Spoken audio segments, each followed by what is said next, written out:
সম্মানিত সুধী, সূরাতুল মুমিনুনের প্রথম 10টি আয়াতের বিশেষ ফজিলাত রয়েছে, তাৎপর্য রয়েছে।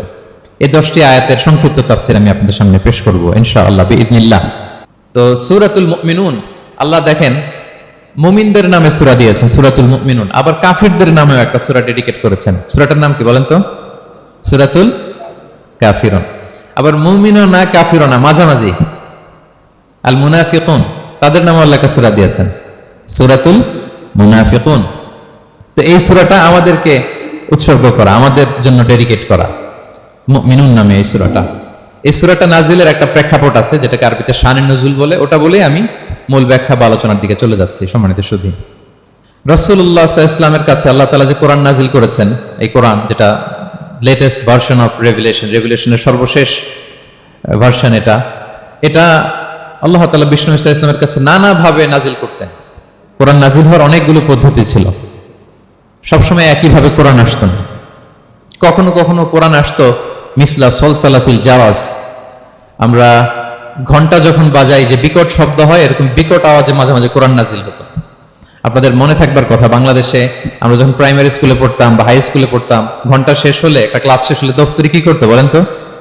হ্যাঁ, দিত না? মনে পড়ে? পিকচারাইজেশন হচ্ছে? আচ্ছা, প্রচন্ড আওয়াজে ওই বেলের মধ্যে বাড়িয়ে দিত। তখন আমরা বুঝতাম কি একটা ঘন্টা হয়েছে। এক ক্লাস শেষে একটা দিত, 2 ক্লাস শেষে 2টা, ক্লাস যখন সব শেষ তখন অনেকগুলো দিত, বুঝতাম যে ছুটি আমাদের। এরকম রিঙ্গিং বেল যদি বাজানো হয়, ঘন্টা বাজানো হয়, এটার যেরকম বিকট শব্দ, এরকম বিকট আওয়াজে মাঝে মাঝে কোরআন নাজিল হতো। রাসূল সাল্লাল্লাহু আলাইহি ওয়াসাল্লাম বলেন, এই প্রসেসে কোরআন রিসিভ করা আমার জন্য বড্ড কষ্টকর ছিল। আম্মা জান আয়েশা রাদিয়াল্লাহু তাআলা আনহা বলেন, প্রচন্ড শীতের রাতে আমরা কাঁপতাম শীতে, আর বিষ্ণু সাল্লাল্লাহু আলাইহি ওয়াসাল্লাম ঘামতেন। ওয়া ইন্না জাবিনাহু লা ইয়াতাফাসসাদু আরাফান, আমরা শীতে কাঁপতাম, কম্বল জড়িয়ে রাখতাম, আর বিষ্ণুনবীর কপাল বেয়ে ঘাম ঝরতো। সুবহানাল্লাহি ওয়া বিহামদিহি। এভাবে তিনি কষ্ট করে কোরআন রিসিভ করেছেন। এটা একটা পদ্ধতি। আরেকটা পদ্ধতি হচ্ছে মিসলা দাবিয়া সাউতিন নাহাল, মৌমাছির ভন ভন শব্দের মতো কোরআন নাজিল হতো। যখন নাজিল হতো, রাসূল সাল্লাল্লাহু আলাইহি ওয়াসাল্লামের মুখের সামনে, চেহারার সামনে মৌমাছি ভন ভন করলে যেরকম সাউন্ড, এরকম একটা সাউন্ড হতো। এটা সাহাবারা কাছাকাছি যারা থাকতেন ওনারা উইটনেস করেছেন অনেকবার। আজকের এই আলোচনাটা এটার সাথে প্রাসঙ্গিক, আমি বলবো আপনাদেরকে। 2টা পদ্ধতি গেল। আরেকটা পদ্ধতি হচ্ছে মিন ওয়ারাই হিজাব, পর্দার অন্তরাল থেকে সরাসরি আল্লাহ কথা বলতেন, রাসূল সাল্লাল্লাহু আলাইহি ওয়াসাল্লাম শুনতো। এটা কেবল একবারই হয়েছে, মেরাজের রাতে। তারপর মাঝে মাঝে ইউলকা ফি কুলুবি রাসূলিল্লাহ, আল্লাহ রাসূল সাল্লাল্লাহু আলাইহি ওয়াসাল্লামের অন্তঃকরণে আল্লাহ তাআলা ঢেলে দিতেন ওয়াহী। আচ্ছা, আবার কখনো কখনো জিবরাইল আলাইহিস সালাম ওনার মূল আকৃতিতে ওহী নিয়ে আসতেন। ওনার যে বিসূরাতিহিল আসলিয়া, জিবরাইল আলাইহিস সালামের যে মূল সূরাত, এই সূরাতে আসতেন। এই সূরাতে রাসূল সাল্লাল্লাহু আলাইহি ওয়াসাল্লাম জিবরাইল আলাইহিস সালামকে জীবনে 2বার দেখেছিলেন। একবার ওই যে হেরা গুহার ওখানে দেখেছিলেন, আর একবার সেই সিদরাতুল মুনতাহায় মেরাজের রাতে দেখেছিলেন। 600 পাখা মেলে বিশাল আকৃতি নিয়ে পুরো দিগন্ত বিস্তৃত করে জিবরাইল আলাইহিস সালাম নেমে আসতেন। 2বার এভাবে রাসূল সাল্লাল্লাহু আলাইহি ওয়াসাল্লাম দেখেছিলেন। এভাবে কোরআন নাজিল হতো। আবার কখনো কখনো রাসূল সাল্লাল্লাহু আলাইহি ওয়াসাল্লাম এই যে হিউম্যান শেপে, মানুষের আকৃতিতে আসতেন, দেখতে মানুষের মতো লাগতো। মানুষের আকৃতিতে জিবরাইল আলাইহিস সালাম এসে কোরআন পৌঁছে দিয়ে যেতেন। বিষ্ণু সাল্লাল্লাহু আলাইহি ওয়াসাল্লাম বলতেন, এই প্রসেসে ওহী রিসিভ করা আমার জন্য সবচেয়ে সহজ ছিল। এটা তো খুব স্বাভাবিক, ন্যাচারাল, যে একজন মানুষ এসে আমার সাথে কথা বললে, মানুষ মানুষের সাথে কথা বলবে, এটা তো খুব ফ্লেক্সিবল হবে, কমফোর্টেবল হবে। বাকি পদ্ধতিগুলো রাসূল সাল্লাল্লাহু আলাইহি ওয়াসাল্লামের জন্য কঠিন ছিল। এবং এই সূরাতে যখন জিবরাইল আলাইহিস সালাম আসতেন, তখন দিহিয়াতুল কালবি আল আনসারী নামে এক সাহাবীর সূরাতে আসতেন। ওনার তওবাটা আল্লাহর কাছে খুব পছন্দ হয়েছিল। জাহিলি যুগে অনেক কন্যা সন্তানকে তিনি জীবিত প্রচিত করেছিলেন। পরে একবার এমন রিপেন্টেন্ট হলেন, অনুতপ্ত হলেন, অনুশোচনায় পড়ে আল্লাহর কাছে এমন কান্না করলেন, আর অনুশোচনার চোখের পানি আল্লাহ বড্ড পছন্দ করেন। অনুতপ্ত বান্দা যখন অনুতপ্ত হয়ে কাঁদে, তার চোখের পানি তার চোখ বেয়ে, নাক বেয়ে জমিনে ড্রপ করার আগে আল্লাহ বান্দাকে মাফ করে দেয়। তো আল্লাহর কাছে এত পছন্দ হয়েছিলেন, মানুষের সূরাতে আসলে ওনার সূরাতে এসে তিনি কোরআন দিয়ে যেতেন বিষ্ণু সাল্লাল্লাহু আলাইহি ওয়াসাল্লামকে। তো মুসনাদে আহমদ ইবনে হাম্বল একটা হাদিস এসেছে, ওমর ফারুক রাদিয়াল্লাহু তাআলা আনহু এই হাদিসটা বর্ণনা করেন। তিনি বলেন যে আমরা একবার বিষ্ণু সাল্লাল্লাহু আলাইহি ওয়াসাল্লামের পাশে বসা, হঠাৎ সামি'না দাবিয়া সাউতিন নাহাল, মৌমাছির ভন ভন শব্দ শুনতে পেলাম, কিন্তু তাকিয়ে দেখি কোনো মৌমাছি নাই। তখন বুঝলাম যে রাসূল সাল্লাল্লাহু আলাইহি ওয়াসাল্লাম ওহী রিসিভ করছেন। কি রিসিভ করছেন? ওহী রিসিভ করছেন। ঠিকই রাসূল সাল্লাল্লাহু আলাইহি ওয়াসাল্লাম কিবলামুখী হলেন, ফাস্তাকবালাল কিবলা। অনেকক্ষণ তিনি চুপ করে গম্ভীর হয়ে বসে থাকলেন, ওহী রিসিভ করলেন। এরপর সাহাবাদের দিকে তাকিয়ে উনি হেসে দিলেন। হেসে বললেন, এইমাত্র সূরাতুল মুমিনুনের প্রথম 10টা আয়াত আমার উপর নাজিল হয়েছে, এবং এই 10টা আয়াতে মুমিনদের 7টা বিশেষ বৈশিষ্ট্যের কথা বলা হয়েছে। মান আকামা হুন্না দাখালাল জান্নাহ, যেই 7টা বৈশিষ্ট্য নিজের মধ্যে ধারণ করবে সে আল্লাহর জান্নাতের ওয়ারিস হয়ে যাবে। এবং এই আয়াতগুলো বলে আল্লাহ তাআলা সবশেষে এমনটাই বলেছেন যে উলাইকা হুমুল ওয়ারিসুন আল্লাযীনা ইয়ারিসুনাল ফিরদাউসা হুম ফিহা খালিদুন, যারা এই 7টা বৈশিষ্ট্য নিজের মধ্যে ধারণ করবে তারা জান্নাতুল ফিরদাউসের ওয়ারিস হয়ে যাবে, উত্তরাধিকার হয়ে যাবে। ওয়ারিস বুঝেন তো না? ওয়ারিস মানে হচ্ছে আপনি বাবার কাছ থেকে ইনহেরিটেন্স হিসেবে যেটা পেলেন। বাংলাদেশে দেখবেন যে অনেক জমি জমার মধ্যে প্লটের মধ্যে সাইনবোর্ড দেয়া থাকে যে ক্রয় সূত্রে এই জমির মালিক অমুক, বায়না সূত্রে এই জমির মালিক অমুক, তারপর ওয়ারিস সূত্রে এই জমির মালিক আব্দুর রহমান লেখা থাকে না এরকম। ওয়ারিস সূত্রে মানে এটা উনি কিনে নাই, এটা ওনার কার কাছ থেকে? বাবার কাছ থেকে পেয়েছেন, উত্তরাধিকার সূত্রে পেয়েছেন। তো দেখেন আল্লাহ তাআলা এই শব্দটাই, লিটারালি এই শব্দটাই ব্যবহার করেছেন যে আল্লাযীনা ইয়ারিসুনাল ফিরদাউসা হুম ফিহা খালিদুন। বিশ্বাসীরা যদি এই 7টা গুণ নিজের মধ্যে ধারণ করে তাহলে বাবার সম্পদে সন্তানের জন্য ভাগ থাকে, সে ওয়ারিস হয়। আমার এই উম্মতেরা, আল্লাহর এই বান্দারা জান্নাতুল ফিরদাউসের ওয়ারিস হয়ে যাবে। তো বলেন, আমরা জান্নাতুল ফিরদাউসের ওয়ারিস হতে চাই কি চাই না? চাই, সবাই চাই। হ্যাঁ বলেন চাই তো? ইনশাআল্লাহ ইনশাআল্লাহ, আল্লাহুম্মা জাআলনা মিনহুম। তো আমরা তাহলে শুনি আল্লাহ তাআলা কি বৈশিষ্ট্যের কথা বললেন যেগুলো ধারণ করলে আমরা জান্নাতুল ফিরদাউসের ওয়ারিস হব। আম্মাজান আয়েশা রাদিয়াল্লাহু তাআলা আনহাকে সাহাবারা জিজ্ঞেস করতেন যে আম্মাজান কাইফা কানা খুলুকু রাসূলিল্লাহ, আল্লাহ রাসূল সাল্লাল্লাহু আলাইহি ওয়াসাল্লামের আচরণ কেমন ছিল? তিনি বলতেন কানা খুলুকুহু আল কুরআন, রাসূল সাল্লাল্লাহু আলাইহি ওয়াসাল্লামের আচরণ ছিল কোরআনের মতো আচরণ। উম্মে সালামা রাদিয়াল্লাহু তাআলা আনহা, আমাদের আরেক আম্মাজান, ওনাকে জিজ্ঞেস করা হলে উনি বলতেন রাসূল সাল্লাল্লাহু আলাইহি ওয়াসাল্লাম যখন রাস্তা দিয়ে হেঁটে যেতেন কাআন্নাল কুরআনা ইয়ামশি আলাল আরদ, মনে হতো লিভিং কোরআনটা রাস্তা দিয়ে হেঁটে যাচ্ছে। তো সাহাবারা যখন আরো ইন ডিটেইল জানতে চাইলেন তখন আম্মাজান আয়েশা বললেন, তোমরা সূরা মুমিনুনের প্রথম 10 আয়াত পড়ো, এই 10 আয়াতে যা যা আল্লাহ বলেছেন এটাই ছিল খুলুকু রাসূলিল্লাহ, এটাই ছিল বিশ্বনবীর আচরণ। তো আসুন আমরা দেখি রাসূল সাল্লাল্লাহু আলাইহি ওয়াসাল্লামের আচরণ কেমন ছিল এবং কোন বৈশিষ্ট্যগুলো থাকলে আল্লাহ তাআলা আমাদেরকে জান্নাত দিয়ে ধন্য করবেন। সূরাতুল মুমিনুনটা আল্লাহ তাআলা শুরু করছেন ক্বাদ আফলাহাল মুমিনুন আল্লাযীনা হুম ফি সালাতিহিম খাশিউন, অর্থাৎ সফল হয়েছে তারা, ঈমান এনেছে যারা। প্রথম আয়াতের অর্থ হচ্ছে ক্বাদ আফলাহাল মুমিনুন, বিশ্বাসীরাই সফল হয়েছে। আল্লাহ তাআলা সফলতার মানদণ্ড এখানে ফিক্স করেছেন, ক্রাইটেরিয়া ফিক্স করেছেন ঈমান, বিশ্বাস, যেটা সবচাইতে দামি। সবচাইতে দামি কি? ঈমান, সবার উপরে ঈমান। এজন্য যারা ঈমান এনেছে আল্লাহর উপর, যারা বিশ্বাস স্থাপন করেছে তারাই সফল হয়েছে। তো এই বিশ্বাসীদের কিছু গুণাবলী থাকতে হবে, কিছু ফিচার থাকতে হবে, তবেই তারা জান্নাতের ওয়ারিস হবে। সেগুলো কি আল্লাহ শুরু করছেন। আল্লাহ বললেন প্রথম বৈশিষ্ট্য হচ্ছে আল্লাযীনা হুম ফি সালাতিহিম খাশিউন। 7টা বৈশিষ্ট্যের প্রথমটা বলতেছি, যারা সফল হয়েছে বিশ্বাসীরা, ওই বিশ্বাসীরা যারা তাদের সালাতে বিনয়াবনত থাকে, বিনম্র থাকে। সালাত যখন আদায় করে তারা খুশু খুদুর সাথে সালাত আদায় করে, এটা হচ্ছে প্রথম বৈশিষ্ট্য, বিনয়ের সাথে। খুশু খুদু মানে হচ্ছে অন্তরের একাগ্রতা এবং অঙ্গ প্রত্যঙ্গের একাগ্রতা। খুব সহজে আপনার অন্তরটাও থাকবে, এখানে আল্লাহর ভয় থাকবে, একাগ্র চিত্তে আপনি আল্লাহকে স্মরণ করবেন, আবার অঙ্গ প্রত্যঙ্গগুলো ঠিক থাকবে, এগুলো নড়াচড়া করবে না। আমরা অনেকে সালাতে দাঁড়ালে খুব বেশি নড়াচড়া করি, সালাতে কিন্তু খুব বেশি মুভমেন্ট করা যায় না, এটা নিষেধ। খুব জরুরি প্রয়োজন ছাড়া মুভমেন্ট করা নিষেধ। আল্লাহ বলেন আল্লাযীনা হুম ফি সালাতিহিম খাশিউন, প্রথম বৈশিষ্ট্য হচ্ছে যারা তাদের সালাতে বিনয়াবনত থাকবে, একাগ্র চিত্তে সালাত আদায় করবে। এতটা একাগ্র চিত্তে তারা অন্তরের মধ্যে এই উপলব্ধি ধারণ করবে যে আমি যে ইবাদত করছি এটা আল্লাহ দেখছেন, Allah is watching me, Allah is observing me, Allah তাআলা সরাসরি দেখছেন। এবং রাসূল সাল্লাল্লাহু আলাইহি ওয়াসাল্লাম এটাই বলেছেন যে আনতা আবুদাল্লাহা কাআন্নাকা তারাহু ফাইন লাম তাকুন তারাহু ফাইন্নাহু ইয়ারাক, এমন ভাবে ইবাদত করো মনে করো যে তুমি আল্লাহকে দেখছো। আর এটা যদি ভাবতে, এই উপলব্ধি আনতে যদি কষ্ট হয় তাহলে অন্তত এতটুকু তো ভাবো যে আল্লাহ তোমায় দেখছেন, আল্লাহ আমাকে দেখছেন। এই ভাবনাটা অন্তরে আনা যায় না? চাইলেই আনা যায়। আমরা যেন এই উপলব্ধিটা নিজেদের মধ্যে রিয়েলাইজেশনটা বিল্ড আপ করার চেষ্টা করি যে আমি যে মুসল্লায় দাঁড়ালাম, এই যে আমি কিয়ামুল লাইল করতেছি, এই যে তারাবিতে আমি 20 রাকাত পড়তেছি লম্বা সময় ধরে, আল্লাহ কিন্তু দেখছেন। আমার সিজদা, আমার রুকু, এগুলো আল্লাহ তাআলা সরাসরি কি করছেন? দেখছেন। এই ফিল নিয়ে যদি আপনি সালাতে দাঁড়ান, এটা হচ্ছে খুশু খুদু। সাহাবারা এতটা বিনয়াবনত ভাবে একাগ্র চিত্তে নিমগ্ন হয়ে সালাতে প্রবেশ করতেন। মরুভূমির মাঝখানে ওনারা সালাত পড়ার সময় মাঝে মাঝে মরুভূমির পাখি এসে ওনাদের কাঁধে বসে যেত, মাথায় বসে যেত। পাখিগুলো মনে করতো এগুলো হয়তো খেজুর গাছ টাছ কিছু একটা হবে। কি হবে? খেজুর গাছ হয়তো হবে। আবার যখন রুকুতে যেতেন পাখি উড়াল দিত। তার মানে কি, খুব বিনয়াবনত ভাবে বিনম্র চিত্তে ওনারা সালাত পার করতেন। তাহলে এটা হচ্ছে প্রথম বৈশিষ্ট্য। প্রিয় ভাইরা, আমরা যেন সালাতে অত্যন্ত বিনয়ের সাথে একাগ্র চিত্তে, with full of solemnity and submission, একটা সাবমিসিভ ভাব যেন আপনার থাকে, যে আপনি নিজেকে সর্বোচ্চ উজাড় করে নিজেকে আল্লাহর কাছে পেশ করছেন। এই অ্যাটিটিউডটা যেন আমাদের নামাজের মধ্যে থাকে। এটা হচ্ছে 1 নম্বর বৈশিষ্ট্য, আল্লাযীনা হুম ফি সালাতিহিম খাশিউন, যারা বিনয়াবনত ভাবে থাকে। অনেকে বলে, হুজুর মন বসে না নামাজে আমার। এটা অনেকের প্রশ্ন, অনেকের জিজ্ঞাসা, যে মনটা ধরে রাখতে পারি না, নামাজে দাঁড়ালেই সারাদিন যেটা মনে হয় না ওইটা নামাজে মনে চলে আসে। এরকম হয় না? সারাদিন এটাকে কি যেন ভাবতেছিলাম মনে নাই, নামাজে দাঁড়ালেই মন চলে আসে। তারপরে মনকে আরবিতে বলে, অন্তরকে বলে কলব। কলব মানে যেটা খুব নড়াচড়া করে, মুভমেন্ট করে, ওইটাই কলব। মন দেখবেন এদিকে ছোটে ওদিকে ছোটে। ওই যে আমরা ছোটবেলায় একটা গান শুনতাম, গানটা হচ্ছে পাগল মন, মন কেন এত কথা বলে। মানে মন এদিকে ছোটে ওদিকে ছোটে, মনকে ধরে রাখা বড্ড জটিল, কষ্টকর। তো এটা স্বাভাবিক। অনেকে বলে, হুজুর আমার মন থাকে না নামাজে, একাগ্র চিত্তে নামাজ তো আদায় করতে চাই, কিন্তু মনটাকে ধরে রাখা যায় না।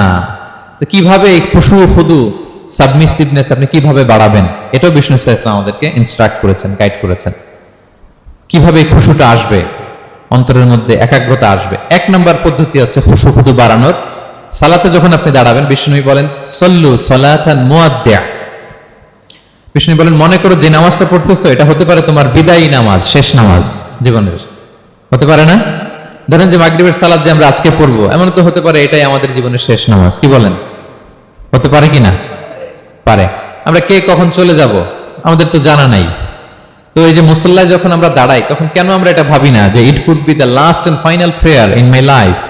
হতে পারে এটাই আমার জীবনের শেষ নামাজ। এটা যদি আপনি ভাবতে পারেন, তখন দেখবেন ঠিকই আপনার একাগ্রতা, সাবমিসিভনেস এটা বাড়তেছে। আপনাকে যদি বলা হয় যে আজকে রাত 10টায় তোমার দুনিয়ার সফর শেষ, নতুন স্টেশনে যেতে হবে, আলামুল বারজাকে তোমার শেষ, তোমার মৃত্যু হয়ে যাবে। আজকে যে মাগরিব আর এই যে এশা আর যে তারাবির সালাত, এটাই তোমার লাস্ট নামাজ, যাও এটাই তোমার লাস্ট চান্স। এটা যদি আজকে আমরা জানি, এই হলরুমে যারা আছি, যদি এটা জেনে যায় যে আজকের তারাবিটাই শেষ তারাবি, শেষ সুযোগ, বলেন তো আমাদের অবস্থা কি হবে? প্রতিদিন ধরেন যে মাগরিবের নামাজের পরে একটু নিউজ দেখেন, একটু ফেসবুকে ঢুকেন, আজকেও তো ঢুকবেন তাই না? ঢুকবেন কি করবেন আজকে? আল্লাহ, সব বাদ দিয়ে ওযু করে আতর মেখে জায়নামাজটা ভিজিয়ে দীর্ঘ কিয়ামুল লাইল করবেন। সিজদায় পড়ে চোখের পানি দিয়ে জায়নামাজ ভিজিয়ে দেবো আমরা, ঠিক কিনা? কারণ আমি নিশ্চিত হতে পেরেছি এটাই আমার শেষ নামাজ। তো এটা তো প্রত্যেক সালাতের ক্ষেত্রেই আমাদের প্রযোজ্য। আসলে আমরা যে নামাজ পড়ি, যে কোনো নামাজে তো আমার শেষ চান্স হতে পারে। কি বলেন? হতে পারে কি পারে না? বলেন তো। পারে। এই টেকনিকটা রাসূল সাল্লাল্লাহু আলাইহি ওয়াসাল্লাম শিখিয়েছেন, বলেছেন সল্লু সালাতান মুআদ্দিয়া, মনে করে এটাই হতে পারে তোমার জীবনের শেষ নামাজ। আমাদের ইউনিভার্সিটিতে ইমাম বেসার, যিনি চিফ ইমাম, উনি নামাজের আগে একটা চমৎকার অ্যানাউন্সমেন্ট দেয়। উনি বলে যে লেটস পারফর্ম দিস সালাহ as if this is our last and final prayer. চলুন এমন ভাবে নামাজটা পড়ি, ভাবি যে হতে পারে এটাই আমার জীবনের শেষ নামাজ। তাহলে সম্মানিত, শুধু এই ভাবনাটা নিয়ে যদি আমরা মুসল্লায় দাঁড়াই, দেখবেন যে ওই দিন আপনার মনে দৃশ্যরিক যাবে না, একটা ভয় কাজ করবে যে হায় রে, হতে পারে এটাই আমার লাস্ট চান্স, আর আমার রবকে সিজদা দেওয়ার সুযোগ হয়তো আমি আর পাবো না।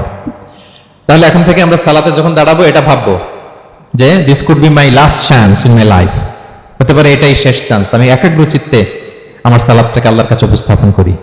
কি বলেন, পারা যাবে তো ইনশাআল্লাহ? খুশু খুদু বাড়ানোর 1 নম্বর টিপস।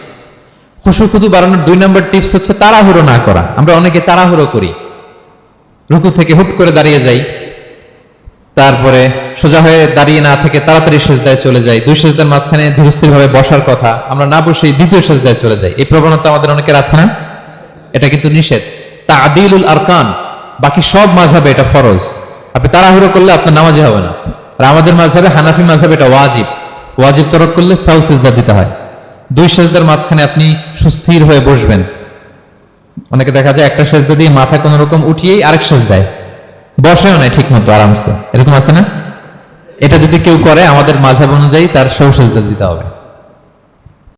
তাহলে এরকম তাড়াহুড়ো করা যাবে? আর এখন থেকে তো কি করবেন বলেন? ধীরস্থির ভাবে নামাজ পড়বো। No rushing in salah, no hastiness in সালাহ।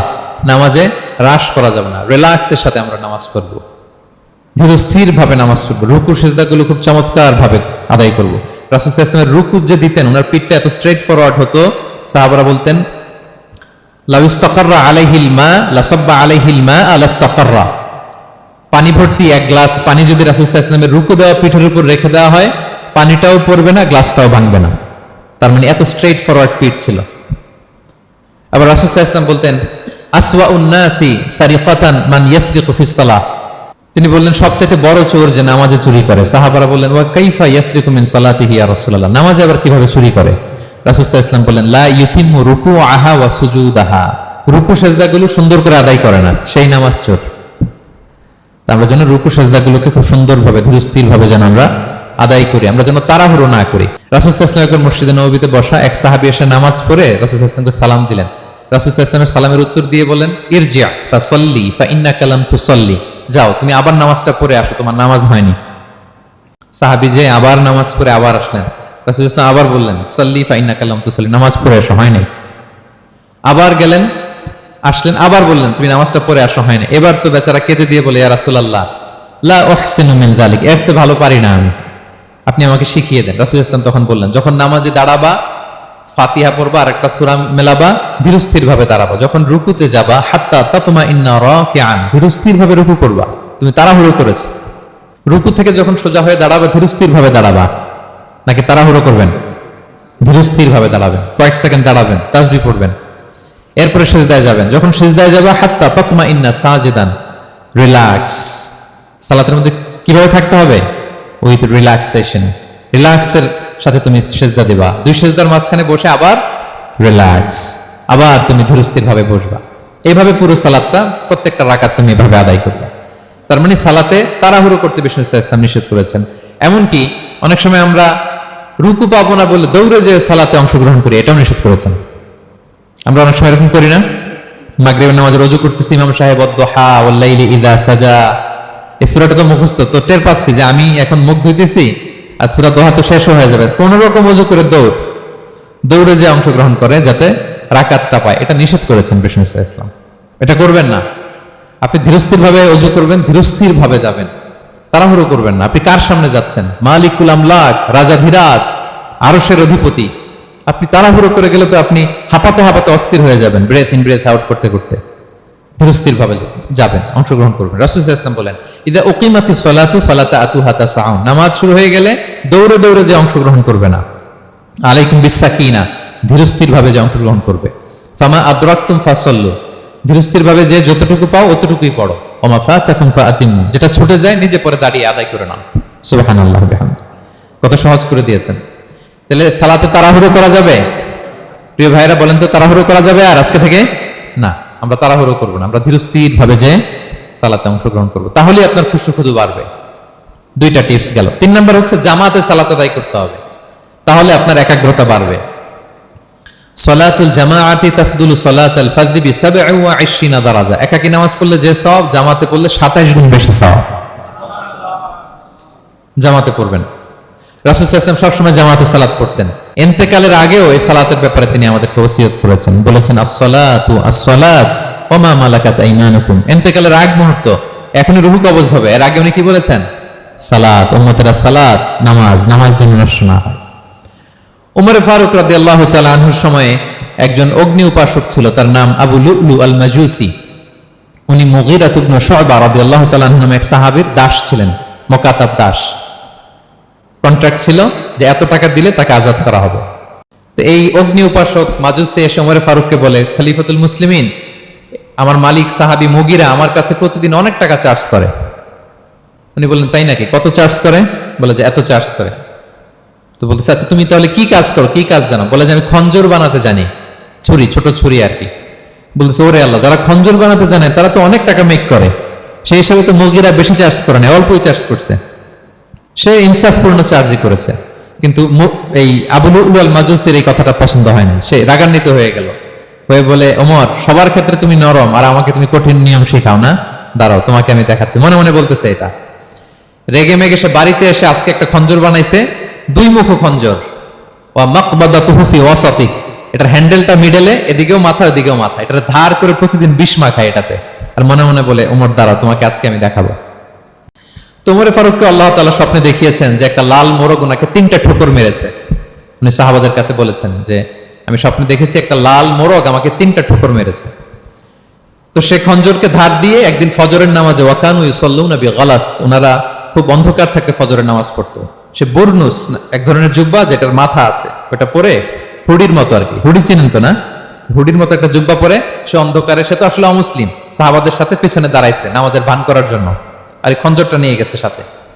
ওমর ফারুক ফজরের সালাত শুরু করলেন, প্রথম রাকাত শেষ করলেন, দ্বিতীয় রাকাতের জন্য যখন দাঁড়াইছেন তখনই সে প্ল্যান মাফিক খঞ্জর বের করে ওমর ফারুকের পেটের মধ্যে 3বার স্টেবিং করলেন, আঘাত করলেন। করার সাথে সাথে ওমর ফারুক উল্টে পড়ে গেলেন আর বললেন কাতালানি আল কালব, কোন এক কুকুর আমাকে আঘাত করেছে। তো সাহাবার ওমর ফারুককে ধরলেন, আর এই অগ্নি উপাসক এই খঞ্জর নিয়ে কাতারের মাঝখান দিয়ে 2 দিকে খঞ্জর চালাতে চালাতে যাচ্ছিলেন। যে সাহাবাই ধরে সেই আঘাতপ্রাপ্ত হয়ে ওখানে 7 থেকে 10 জন স্পট ডেথ, জায়গায় মারা গেছে। পরে এক সাহাবী নিজের জামা খুলে তার গায়ে ছুঁড়ে মারছে, তখন সে ওটাতে পেঁচিয়ে পড়ে গেছে। যখন বুঝে গেছে যে আমাকে ধরে ফেলবে, সে সুইসাইড করে ফেলছে, নিজেকে নিজে মেরে ফেলছে। তো ওমর ফারুক তো বেহুশ, ওনাকে নিয়ে যাওয়া হলো, পিছন থেকে একজন নামাজের ইমামতি করলেন। তো ওমর ফারুক রাদিয়াল্লাহু তাআলা আনহু হুঁশ ফিরে পেলেন। হুঁশ ফিরে পাওয়ার পরে দিনের বেলা যখন হুঁশ আসলো ওনার, সবাই চারদিকে বসা যে হায় হায় আমাদের আমিরুল মুমিনিনের কি জানি কি হয়। হুঁশ ফিরার পরে ওনার মুখের প্রথম কথাটা ছিল আসাল্লান নাস, মানে আমার নেতৃত্বে যে ফজরের সালাতটা শুরু হয়েছিল এটা কি ঠিকঠাক শেষ হয়েছিল? সুবহানাল্লাহ পড়বেন না? আচ্ছা বলেন তো এই মুহূর্তে আমরা কি করতাম? ওনাকে যে স্টেবিং করছে, চিকিৎসক এসে দুধ দেয়, দুধ পেট দিয়ে বেরিয়ে যায়, না বীজ দেয়, না বীজ বের হয়ে যায়, মানে উনি ইন্তেকাল করবেন, এটা বোঝাই যাচ্ছে। এমন কঠিন পরিস্থিতিতে আমরা যদি হসপিটালে হুঁশ ফিরে পেতাম, আমরা কি বলতাম বলেন দেখি, কে কি বলতেন? কে মারছে, আমারে বাঁচানো যায় কিনা, মাউন্ট এলিজাবেথে নিয়ে চলো, সিঙ্গাপুরে অথবা বামরুন গ্রেডে নিয়ে চলো, আমেরিকাতে নিয়ে চলো, অথবা আমার তো ওখানে ব্যাংক ব্যালেন্স আছে, আমি তো মরে যাবো, আমার ছেলেগুলার কি হবে, হ্যাঁ আমার মেয়েগুলার কে দেখবে, এগুলো ছিল আমাদের কনসার্ন। তো ওমর ফারুক জানতেছেন যে উনি পৃথিবী থেকে বিদায় নিচ্ছেন, একটু হুঁশ ফিরে পাইছেন। হুঁশ ফিরে পাওয়ার পরে প্রথম কথাটা ছিল আসল্লান নাস, লোকেরা কি নামাজ পড়েছিল? আল্লাহু আকবার। তাহলে এটা কত গুরুত্বপূর্ণ ইবাদত, কিভাবে এই সালাতকে সাহাবারা অফার করতেন। তো খুশু খুদুর সাথে যদি আমরা সালাত অফার করতে চাই, আমাদেরকে জামাতে পড়তে হবে। একাকি পড়লে দেখবেন মনে দিকে যায়, ওদিকে যায়, কয় রাকাত পড়ছি ভুলে যাই, এরকম হয় না? একাকি পড়তে গেলে এটা করা যাবে না, জামাতে পড়তে হবে। সালাতে কি কি বলতেছেন এগুলোর অর্থ বুঝে যদি সালাত অফার করেন, তাইলে আপনার সালাতে মনোযোগ থাকবে। সুবহান রাব্বিয়াল আলা, সুবহান রাব্বিয়াল আযীম, এর অর্থ কি? সূরা ফাতিহা যে প্রতিদিন পড়ি, কি সুন্দর প্রার্থনা সূচক বাক্য, এর অর্থ কি? আল্লাহ সকল প্রশংসা তোমার, আল্লাহ তুমি দয়াময় মেহেরবান, আল্লাহ তুমি বিচার দিবসের মালিক, যেদিন তোমার আরশের ছায়া ছাড়া কোনো ছায়া থাকবে না। নবীদের যে পথে চালিয়েছে ওই পথে আমাদেরকে চালাও, যারা ভ্রান্ত হয়েছে, যারা তোমার ক্রোধের শিকার হয়েছে ওই পথে আমাদেরকে চালিও না। কি চমৎকার চমৎকার কথা মালা দিয়ে আমরা এই দোয়াগুলো পড়ি। আমরা অর্থ বুঝি না বলে আমাদের হৃদয়েও টাচ করে না, ঠিক কিনা? দেখবেন আরব শায়েখরা যখন কিয়ামুল লাইল করে, তারাবির সালাত পড়া, অনেক অনেক আয়াতে ওনা ডুকরে ডুকরে কেঁদে ওঠে আওয়াজ করে। কারণ কি? জাহান্নামের আয়াত, আযাবের আয়াত, পূর্ববর্তী উম্মত যে ধ্বংস হয়েছে, কিভাবে ওদেরকে বিকট আওয়াজ দিয়ে, গ্রাউন্ড সাউন্ড গ্রেনেড দিয়ে ধ্বংস করা হয়েছে, বন্যা দিয়ে ধ্বংস করা হয়েছে, কিভাবে এদেরকে বাতাস দিয়ে নাস্তানাবুদ করে দেওয়া হয়েছে, এগুলো যখন পড়ে ওনারা কাঁদে। আযাবের আয়াত আসলে কাঁদে, জান্নাতের আয়াত আসলে সাবলীল কণ্ঠে তেলাওয়াত চালিয়ে যায়। এর কারণ কি বলেন? অর্থ বুঝে। তা আমরা যেন সালাতে অর্থ বুঝে সালাত অফার করার চেষ্টা করি। পাশাপাশি সালাতের সুন্নাহগুলো যেন আমরা পড়ি, সালাতের যে সুন্নাহ আছে, সুনানুস সালাহ, এগুলো যেন আমরা পড়ি, মনোযোগ আরো বাড়বে। সানাগুলো পড়বেন, ফাতিহা শেষে আওয়াজ করে আমিন বলবেন, অথবা ফিসফিসি কণ্ঠে আমিন বলবেন। বিষ্ণু সাল্লাল্লাহু আলাইহি ওয়াসাল্লাম বলেন, ইদা আম্মানাল ইমামু ফাআমিনু, ইমাম আমিন বললে তোমরাও আমিন বলো, কারণ এই মাত্র একটা দোয়া করা হয়েছে। সূরা ফাতিহাটা কি? একটা দোয়া। ইদা ওয়াফাকা তা'মিনুকুম তা'মিনাল মালাইকাতি গুফিরা লাহু মা তাকাদ্দামা মিন যামবিহি ওয়া মা তাআখার। রাসূল সাল্লাল্লাহু আলাইহি ওয়াসাল্লাম বলেছেন, ইমাম যখন আমিন বলে তোমরাও তখন আমিন বলো, কারণ তোমরা যখন আমিন বলো ফেরেশতারাও আমিন বলে। আর তোমাদের আমিন আর ফেরেশতাদের আমিন যখন একসাথে হয়ে যায়, তোমাদের পূর্বের সব গুনাহ আল্লাহ মাফ করে দেয়। এটা আমিন বলা সুন্নাহ, বলবেন। নামাজ বাঁধার পরে সুন্নাত নামাজে, নফল নামাজে সানাগুলো পড়বেন, কত চমৎকার অর্থবোধক সানা আছে। আমরা তো শুধু সুবহানাকাল্লাহুম্মা বিহামদিকা ওয়া তাবারাকা ইসমুকা ওয়া তাআলা জাদ্দুকা শুধু এটাই পড়ি। রাসূল সাল্লাল্লাহু আলাইহি ওয়াসাল্লাম তাকবীরাত তাহরিমে বাঁধার পরে অনেক চমৎকার চমৎকার দোয়া পড়তেন। ইন্না সলাতি ওয়া নুসুকি ওয়া মাহইয়ায়া ওয়া মামাতি লিল্লাহি রাব্বিল আলামিন, আমার সালাত, আমার ইবাদত, আমার জীবন মরণ সবটাই কার জন্য? এই দোয়াটা পড়তেন শুরুতেই। তারপর পড়তেন ওয়াজ্জাহতু ওয়াজহিয়া লিল্লাযী ফাতারাস সামাওয়াতি ওয়াল আরদা হানিফা ওয়া মা আনা মিনাল মুশরিকিন, আমার সবকিছুকে আমি এক সত্তার দিকে ফেরালাম একনিষ্ঠ হয়ে, আর আমি মুশরিক নই, আমি আল্লাহর দিকে একনিষ্ঠ হলাম। এই দোয়াগুলো পড়তেন। আল্লাহুম্মা বাঈদ বাইনি ওয়া বাইনা খাতায়ায়া কামা বাআদতা বাইনাল মাশরিকি ওয়াল মাগরিব, আল্লাহুম্মা নাক্কিনি মিন খাতায়ায়া কামা ইউনাক্কা আস-সাওবুল আবয়াদু মিনাদ দানাস, আল্লাহুম্মা আগসিল খাতায়ায়া বিল মাই ওয়াস সালজি ওয়াল বারাদ। এগুলো সানা, এগুলো যে সানা আমরা জানিই না। সানা মানে হচ্ছে প্রশংসা সূচক কথা। আমরা শুধু সুবহানাকাল্লাহুম্মা ওয়া বিহামদিকা এতটুকুই পড়ি। রাসূল ইসলাম বলতেন, আল্লাহ আমার আর আমার গুনার মাঝে এতটুকু দূরত্ব করে দাও, পূর্ব থেকে পশ্চিম যত দূর, আমার আর আমার গুনার বোঝার মাঝে এতটুকু দূরত্ব তুমি করে দাও। সাদা কাপড় যেমনি ধুয়ে ফকফকা করা হয়, আল্লাহ আমাকে তুমি গুনামুক্ত করে এরকম ফকফকা সাদা বানিয়ে দাও, শুভ্র বানিয়ে দাও। আল্লাহ আমাকে তুমি বরফ দিয়ে, ঠান্ডা পানি দিয়ে, তুষারপাত দিয়ে ধুয়ে আমার গুনাহগুলো তুমি পরিষ্কার করে আমাকে তুমি নিষ্পাপ করে দাও। এগুলো বলে এরপরে আলহামদুলিল্লাহ রাব্বিল আলামিন সূরা ফাতিহা শুরু করতেন। সালাম ফিরানোর আগে বিষ্ণু সাল্লাল্লাহু দোয়া মাসুর পড়তেন। কত চমৎকার মাসুর দোয়া আছে। আবার বিষ্ণু বলতেন, লা ইউসাল্লিমান্না আহাদুকুম হাত্তা ইয়াতাআওয়াযা আন আরবা মিন আযাবিল কবর, মিন আযাবি জাহান্নাম, মিন ফিতনাতিল মাহইয়া ওয়াল মামাত, ওয়া মিন ফিতনাতিল মাসিহিদ দাজ্জাল। আমার কোন উম্মত যেন সালাম ফিরানোর আগে এই চারটা জিনিস থেকে পানাহ চাওয়া ছাড়া যেন সালাম না ফিরায়। একটা কি? আল্লাহ তুমি জাহান্নামের আযাব থেকে বাঁচাও, আল্লাহ তুমি কবরের আযাব থেকে বাঁচাও, আল্লাহ জীবন মরণের ফিতনা থেকে বাঁচাও, আল্লাহ তুমি দাজ্জালের ফিতনা থেকে বাঁচাও। পড়ে না আমিন। তো এত এঙ্গেজমেন্ট যদি আপনার নামাজে থাকে, আপনার মন এদিক সেদিক যাবে? হ্যাঁ, আপনি অর্থ খেয়াল করতেছেন, আযাবের আয়াত আসলে আপনি অশ্রুসিক্ত হচ্ছেন, আপনি দোয়া মাসুর পড়ছেন, আপনি সানা পড়ছেন, আপনি দীর্ঘ সময় কিয়ামুল লাইল করতেছেন, আপনার মনে এদিক সেদিক ছুটবে? বলেন তো ছুটবে না। এই টিপস গুলো বিষ্ণু সাল্লাল্লাহু আলাইহি ওয়াসাল্লাম শিখিয়েছেন। এগুলো যদি আমরা পালন করি তাহলে আল্লাযীনা হুম ফি সালাতিহিম খাশিউন, বিনম্র চিত্তে সালাত আদায়কারী হিসেবে আমরা আল্লাহর কাছে পরিগণিত হব। তাহলে প্রথম নাম্বার শর্তটা বুঝতে পারছেন কিভাবে সালাত আদায় করতে হবে? হ্যাঁ বলেন তো একজন, কি করতে হবে? কিভাবে সালাত? খুশুর সাথে, বিনয় বিনত চিত্তে, সাবমিসিভ ভাবে, নাকি তাড়াহুড়ো করবেন? কিভাবে পড়বেন নামাজ? ধীরে সুস্থে, উইথ রিল্যাক্স। দুই নম্বর আল্লাহ বলেন ওয়াল্লাযীনা হুম আনিল লাগবি মুআরিদুন। এক নম্বরে তো তারা নামাজে যখন দাঁড়ায় ধীর স্থির ভাবে খুশুর সাথে পড়ে। দুই নম্বর হচ্ছে তারা অনর্থক কাজ থেকে বিরত থাকে। অনর্থক কথা, কাজ এগুলো মুমিনরা বলে না, এগুলো তো জড়ায় না। মিনিংলেস কোন কাজের সাথে বিশ্বাসীদের কোনো সম্পর্ক, অর্থবোধক কাজ, ভালো কাজ, কল্যাণমূলক কাজ, সামাজিক কাজ, মানবতার কল্যাণে যে কাজগুলো আছে এগুলোর সাথে তারা জড়ায়। বিষ্ণু ইসলাম বলেছেন, মিন হুসনি ইসলামিল মারই তারকুহু মা লা ইয়ানি। ব্যক্তির ইসলামের সৌন্দর্য হচ্ছে যে ব্যক্তি এমন কোনো কাজ করবে না যেটার কোনো মিনিং নাই। মিনিংলেস কাজ থেকে সে বেঁচে থাকবে। মুহাদ্দিসিনে ইকরাম এই হাদিসটাকে বলে রুবউদ্দিন, মানে দিন ইসলামকে যদি 4 ভাগ করেন, এই 4 ভাগের 1 ভাগের কথা এই হাদিসের মধ্যে চলে আসছে। সেটা কি? যে বিশ্বাসীরা কোনো অনর্থক কাজে জড়ায় না নিজেদেরকে। অনর্থক কাজ, কথাবার্তা, অপ্রয়োজনীয় আড্ডা, অপ্রয়োজনীয় খুশগল্প, অন্যকে নিয়ে সমালোচনা, অন্যের গীবত, শেকায়াত, ওর এই সমস্যা, ওর এই সমস্যা, চায়ের আড্ডাতে আমরা এরকম সমালোচনার ঝড় তুলি, ঠিক কিনা বলেন? ঠিক কিনা? এটা করা যাবে না। আপনি জান্নাতেরও ওয়ারিস হবেন, আবার চা মুখে নিয়ে আপনি শেকায়াত করবেন, গীবত করবেন, দুইটা একসাথে যাবে না।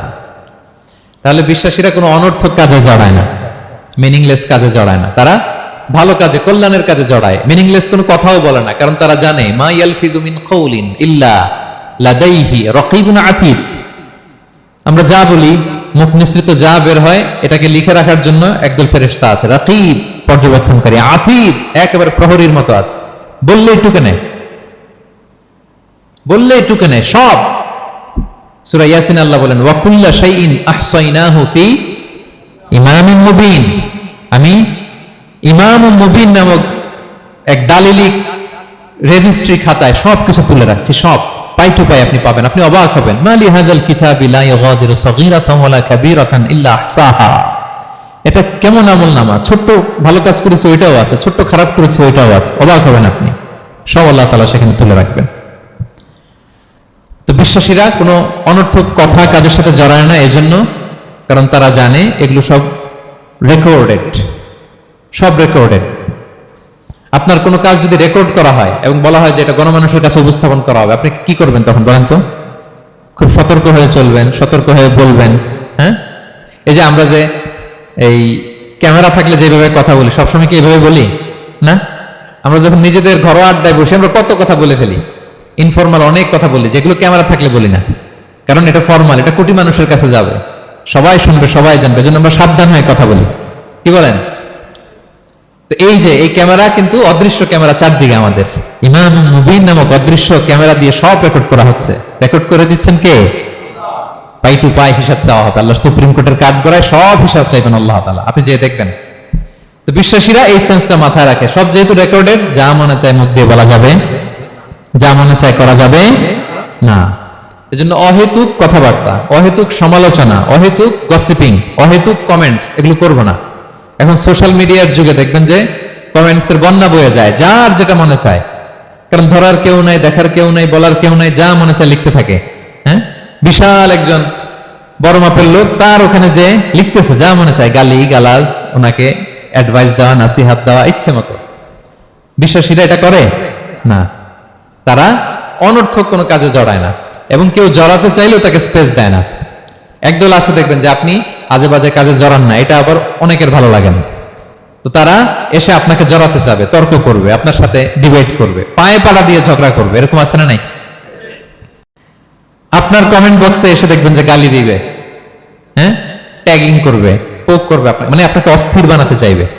আপনি কি করবেন? আপনিও আরেকটা গালি দিয়ে দিবেন কমেন্টসে। আপনারও তো স্বাধীনতা আছে নাকি? আপনি দিবেন গালি, কি করবেন? সালাম দিবেন। কি দিবেন? ওয়া ইযা খাতাবাহুমুল জাহিলুনা ক্বালু সালামা। সূরা ফুরকানে আল্লাহ বলেছেন যে মূর্খরা যখন অনর্থক তর্ক করতে আসতে চায়, বিশ্বাসীরা তাদের সাথে ওই ফাঁদে তারা পা দেয় না, তারা কি করে? সালাম দিয়ে কেটে পড়ে। তাহলে পায়ে পাড়া দিয়ে যদি কেউ এখন থেকে ঝগড়া করতে চায় আমাদের সাথে, আমরা কি করব? সালাম দিয়ে ওখান থেকে কেটে পড়ব। তাহলে বিশ্বাসীদের 2 নম্বর বৈশিষ্ট্য, ওয়াল্লাযীনা হুম আনিল লাগবি মুরিদুন, বিশ্বাসীরা অনর্থক কাজে জড়ায় না।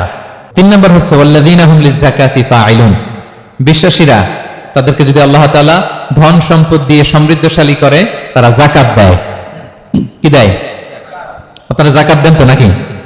দেখে তো মনে হচ্ছে সবাই ব্যবসায়ী, হ্যাঁ, চেহারা দেখে মনে হচ্ছে মাশাআল্লাহ অনেক সম্পদের মালিক। যাকাত দিতে হবে।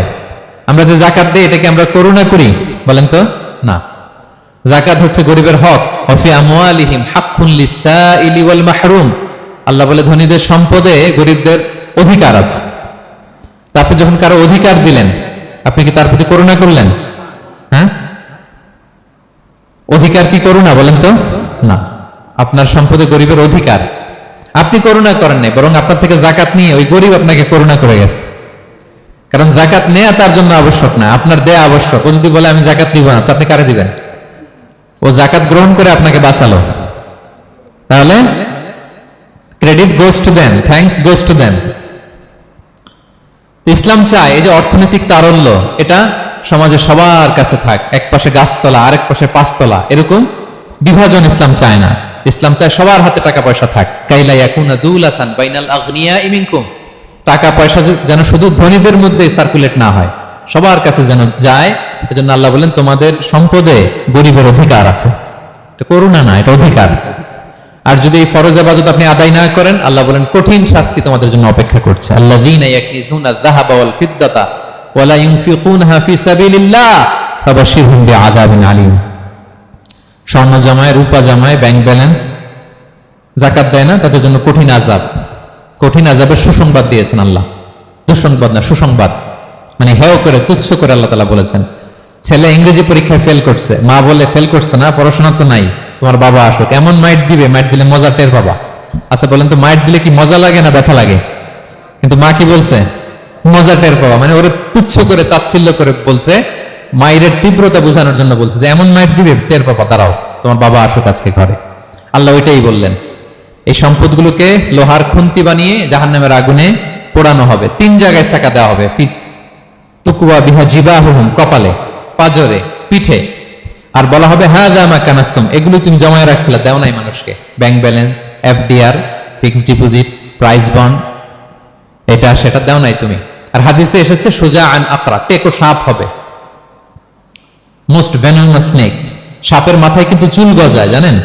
সাপের মাথায় পশম আছে, কিন্তু যেই সাপের যেটা বেশি বিষাক্ত ওটার মাথায় পশমও থাকে না বিষের কারণে।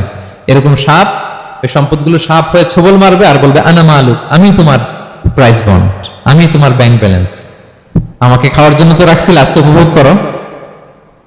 আল্লাহু আকবার, আল্লাহ আমাদেরকে হেফাজত করুক। সো যাদের সম্পদ আছে আমরা যেন যাকাত দেই, হিসেব করে করে যেন দেই। আপনাদের স্ত্রীদের যাদের অর্নামেন্টস জুয়েলারি আছে তারা যেন তাদের সম্পদের যাকাত দেয়। 25 গ্রাম যদি সোনা থাকে বা 595 গ্রাম যদি রূপা থাকে অথবা এই পরিমাণ সম্পদ থাকে, ভাবিরাও যাকাত দিতে হবে। এটা ইন্ডিভিজুয়াল ইবাদত। আপনার যাকাত আপনার, ভাবির যাকাত ভাবির। আপনি চাইলে টাকা দিয়ে হেল্প করতে পারেন, কিন্তু ওনারও হিসাব করতে হবে এবং এটা কম্পালসারি, দিতেই হবে, দিতেই হবে। তাহলে ওয়াল্লাযীনা হুম লিয-যাকাতি ফাঈলুন, 4 নম্বর হচ্ছে তারা যাকাত দেয়। 5 নাম্বার 6 নাম্বার আল্লাহ এক আয়াতে বলে ফেলেছেন ওয়াল্লাযীনা হুম লিআমানাতিহিম ওয়া আহদিহিম রাউন, বিশ্বাসীরা আমানতের হেফাজত করে আর কথা দিলে কথা রাখে। 5 নাম্বার হচ্ছে আমানতের খেয়ানত করে না বিশ্বাসীরা, কারণ আমানতের খেয়ানত করে এটা মুনাফিকের আলামত। ইযা তুমিনা খানা, বিষ্ণু বললেন মুনাফিকদের বৈশিষ্ট্য হচ্ছে ওদের কাছে আমানত রাখলে ওটা আর পাওয়া যায় না পরে। এমন লোক আছে না সমাজে, আমানত রাখলে আর পাওয়া যায় না। তারা কি মুমিন না মুনাফিক বলেন তো? ইন্নাল্লাহা ইয়া'মুরুকুম আন তুআদ্দুল আমানাতি ইলা আহলিহা, আল্লাহ বলেছেন যার আমানত তাকে বুঝিয়ে দাও। বিষ্ণু ইসা ইসলামকে মক্কার লোকেরা দুইটা উপাধি দিয়েছিল, এক হচ্ছে আস-সাদিক, দুই হচ্ছে আল আমিন। সাদিক মানে সত্যবাদী। কারা দিয়েছিল? ঘোর শত্রুরা, অপোজিশন পার্টি, তারা উপাধি দিয়েছে। একটা হচ্ছে সাদিক মানে কি, আর একটা হচ্ছে আল আমিন, বিশ্বস্ত। এতটা বিশ্বস্ত যে বিষ্ণু ইসা ইসলাম মক্কা থেকে মদিনায় যেদিন হিজরত করতে যাবেন, আমানতের জিনিসগুলো উনি আলী রাদিয়াল্লাহু তাআলা আনহুর কাছে রেখে গিয়েছিলেন। এত এত আমানতের সম্পদ ওনার ঘরে ছিল। এই ডিপোজিট বুঝিয়ে দিতে আলী রাদিয়াল্লাহু তাআলা আনহুর টানা 3 দিন সময় লেগেছে মক্কাবাসীদের আমানত বুঝিয়ে দিতে। সো যার আমানতদারিতা নাই তার ঈমান নাই। বিষ্ণু বলেছেন লা ঈমানা লিমান লা আমানাতা লাহ, যার আমানতদারিতা নাই ওর ঈমানই নাই। এবং আমানত ধ্বংস হয় এটা কিয়ামতের আলামত। ইযা দুইয়াতিল আমানাতু ফান্তাযিরিস সাআ, যখন আমানত নষ্ট হবে তোমরা কিয়ামতের অপেক্ষা করো। এখন বলেন তো আমাদের সমাজে আমানতের কি অবস্থা? খুবই খারাপ। আল্লাহু আকবার। আমানতটা কিন্তু এই যে এই ভাই আমাকে 2000 রিঙ্গিট রেখে বলছে আগামী মাসে এটা আমি নিব, একটু রাখেন, শুধু এটাই আমানত না। আল্লাহ আপনাকে যে পুরো সম্পদ দিয়েছেন এটা আমানত। আপনার ব্যবসা প্রতিষ্ঠান এটা আল্লাহর দেয়া আপনার কাছে আমানত। আপনার ছেলে আছে, মেয়ে আছে, স্ত্রী, তারা আল্লাহর দেয়া আমানত আপনার কাছে। আপনার নেম, আপনার ফেম, আপনার পাওয়ার, আপনার নলেজ, এগুলো আল্লাহর দেয়া আমানত। আপনি দেশের প্রধানমন্ত্রী, পুরো দেশটা আপনার কাছে আমানত, ঠিক কিনা? এই আমানতের ব্যাপারে জিজ্ঞেস করা হবে। বিশ্বাসীদের বৈশিষ্ট্য তারা আমানতকে হেফাজত করে, আমানত রক্ষা করে, আমানতের খেয়ানত তারা কোশ্চিন কালেও করে না। 6 নম্বর হচ্ছে ওয়া আহদিহিম রাউন, বিশ্বাসীরা কথা দিলে কথা রাখে, তারা ওয়াদার খেলাফ করে না। ওয়াদার খেলাফ করাও কিন্তু মুনাফিকের আলামত। ওয়া ইযা ওয়াআদা আখলাফা, ওয়াদা দিলে মুনাফিকরা এটা খেয়ানত করে, তারা কথা দিয়ে কথা রাখে না। এবং আপনি কাউকে কথা দিয়ে যদি না রাখেন, এরকম প্রত্যেকটা প্রমিস, কমিটমেন্টের ব্যাপারে আপনি জিজ্ঞাসিত হবেন। আল্লাহ বলেন ওয়া আউফু বিল আহদি ইন্নাল আহদা কানা মাসউলা, কথা দিলে কথা রাখো। ছেলে মেয়েদের কথা দিলে কথা রাখবেন, বন্ধু বান্ধবদেরকে কথা দিলে কথা রাখবেন, স্ত্রীকে কথা দিলে কথা রাখবেন। প্রমিস দিলে এটা রাখতে হবে, কারণ এর ব্যাপারে জিজ্ঞেস করা হবে। নবীদের মধ্যে ইসমাঈল আলাইহিস সালাম ওয়াদা রক্ষার ব্যাপারে খুব বেশি সোচ্চার ছিলেন। সব নবীরাই ছিলেন, উনি বেশি সোচ্চার। এজন্য আল্লাহ বলেন ওয়াজকুর ফিল কিতাবি ইসমাঈল ইন্নাহু কানা সাদিকাল ওয়াদি ওয়া কানা রাসূলান নাবিয়্যা, উনি ছিলেন সাদিকাল ওয়াদ, প্রতিশ্রুতি রাখতেন। এক লোকের সাথে ওনার কথা হলো যে আগামীকাল বিকেলে ওনারা দেখা করবেন। ইসমাঈল সাল্লাম বিকেলবেলা আগামীকাল যে এক গাছের নিচে কমিটমেন্ট ছিল যে অপেক্ষা করলেন, কিন্তু ওই লোক আসে নাই, ভুলে গেছে। ইসমাঈল সাল্লাম ভাবলেন আজকে ভুলে গেছে, মনে হয় আগামীকাল আসবে, আগামীকাল আমি যাব। এরপরের দিন আল্লাহ নবী ইসমাইল যে ওই লোকের জন্য ওখানে হাজির, কিন্তু ওই লোক ওই দিনও আসে নাই। ইসমাঈল সাল্লাম বললেন মনে হয় এরপরের দিন আসবে। ইসমাঈল সাল্লাম এরপরের দিনও যায় হাজির। এভাবে একদিন 2 দিন না, টানা 30 দিন উনি আসরের পরে ওই গাছের নিচে ওই লোকের জন্য অপেক্ষা করেছেন। কারণ ইন্নাল আহদা কানা মাসউলা, কথা দিলে কথা রাখতে হবে।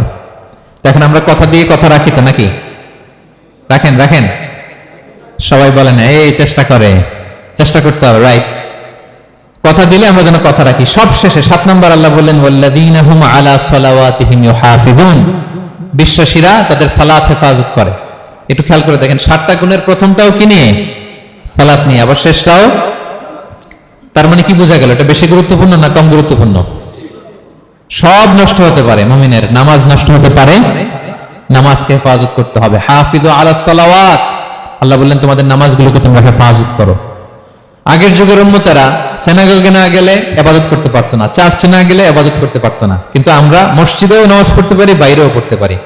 5টা বিশেষ বৈশিষ্ট্য আল্লাহ তাআলা বিশ্বনবী সাল্লাল্লাহু আলাইহি ওয়াসাল্লামকে দিয়েছিলেন। এর মধ্যে একটা হচ্ছে জুইলাত লি আল আরদু কুল্লুহা মাসজিদান ওয়া তাহুরা, আল্লাহ আমার জন্য পুরো জমিনটারে মসজিদ বানাই দিয়েছে। পুরো জমিন। আপনি ফ্লাই করতেছেন, বিমানে পড়তে পারবেন।